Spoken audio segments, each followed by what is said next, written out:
This is the modify layers button right here above this timeline. Well, I've not told you what this button does. This button hides the timeline. That's the timeline.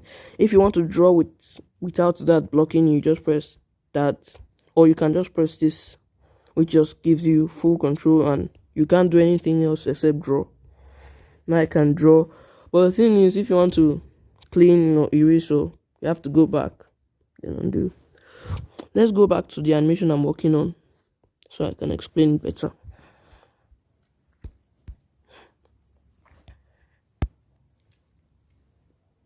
So in this layer, in this animation, and then I have different layers. Now each of them have so many different keyframes, and you're wondering how do these work together. So if you zoom in, you see this layer is the sketch layer.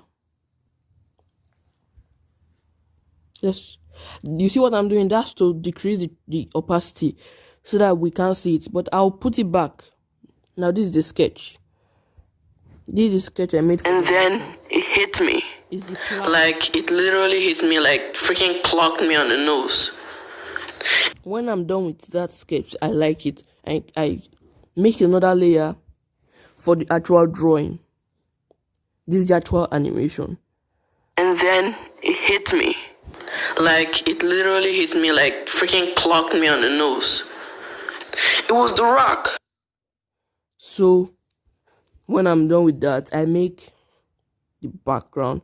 Now, sometimes, do you know the reason I don't use this background? You see it's empty. I haven't drawn anything in the background. The reason I don't use the background is because you can't animate the background. And then so I make a layer on its own to be for background. See this table, it's its own layer, because this and then now, it changes from this table to the leg of the table. I can't do that with the background, so I use a layer for that. Then layer 4 is for the coloring, and then tape of the background. It's coming together. And then it hit me.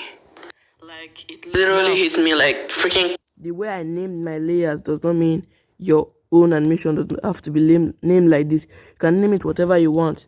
This layer 4, 5, and 6, I just named it that because I know that 4 is for color, 5 is for the color of my character, and 6 is the background of the background.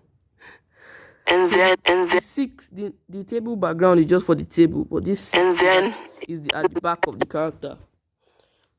So yeah, what else? You can name them whatever you want. Now, why do we use layers? Why don't we just do all of them in one layer? The reason is, if I let me export just in case.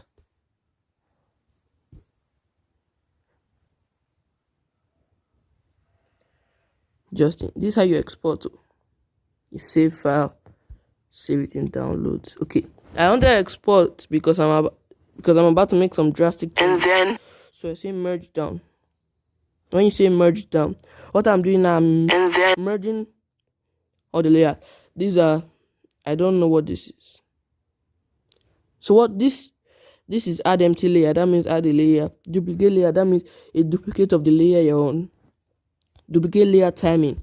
That means you see this timing. This 11 frame. This is 1 frame. If I say duplicate layer timing, and then give me a layer exactly like this one, but there will be no drawings on it. Move selected drawing to a new layer. That means I can move this drawing to a new layer, and this is merge down. Then merge the layer down with the one under it. Then delete layer. That will just delete it.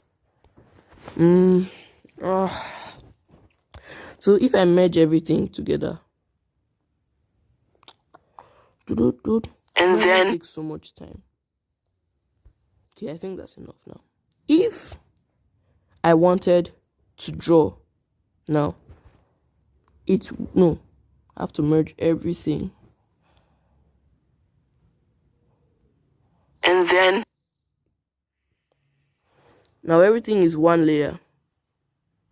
And then now everything is one layer. Everything. The whole animation is one layer. So now I can color on everything. Imagine I wanted to add color to this shirt. I wanted to color the shirt. I have to be more careful because if I color now, I'll color over the lines or something. And this is annoying because not many animators can do that. So now with the layer thing, and then this is the line art layer. It only has the lines in it. Now, there's something about layers in their mathematical blah blah blah. The layers at the top are over the ones at the bottom. So this layer, line art layer is, if I drew something in this sketch layer right here, let me use a different color. Let me use red. You see that this line layer, this line on it is over it. It's on top of it. And then do that red. And then this table background, if I drew something on the line art layer to cover it, if I drew something from on the table layer to try and, you see the lines are still on top. That means and then on top of this, and then on top of this, this on top of this. and then They're on top of each other. and I hope you understand because I'm so bad at explaining. So this, knowing that things are on top of each other, I can color and then change the color of this shirt now. Are you seeing any mistake I made now? Okay, you look so perfect now, eh? But if I come here and I reduce the opacity, you see in some places I colored over the lines. If you see it, can you see it? I colored over the lines, but the line art is covering those places, making coloring easier. I'm not confused about like, oh my god, how will I do this and stuff, and then how will I be careful and stuff. I can just use the help of this thing layer. Let's reduce the opacity of this. Wow, I just explained layers and now I'm tired of it hit me. Hope you like this. Like it literally hit me like freaking video of freaking 30 minutes and I have not even scratched this.